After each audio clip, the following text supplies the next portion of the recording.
मोर्शी येथे एक धक्कादायक घटना समोर आली आहे। मोर्शीचे उपविभागीय अधिकारी प्रदीप पवार यांच्या शासकीय निवासस्थानातून त्यांच्या गाडीतून त्यांची खासगी रिव्हॉल्वर चोरीला गेल्याची घटना घडली आहे। या घटनेने परिसरात एकच खळबळ उडाली आहे। या संदर्भात अधिक माहिती जाणून घेऊया।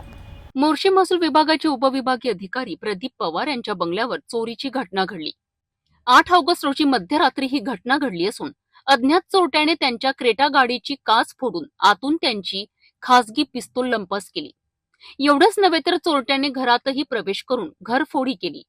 या घटनेमुळे शहरात भीतीचं वातावरण पसरलं आहे।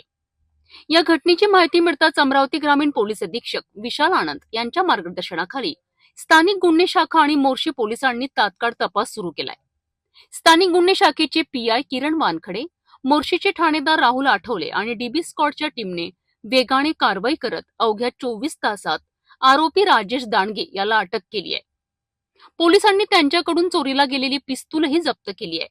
या यशस्वी कारवाईमुळे पोलिसांनी नागरिकांना दिलासा दिला आहे। या प्रकरणाचा पुढील तपास पोलीस करीत आहेत। पोलिसांनी अत्यंत कमी वेळात एका चोरीचा छडा लावून आरोपीला अटक केली आहे। या कारवाईमुळे पोलिसांच्या कार्यक्षमतेची प्रचिती येते।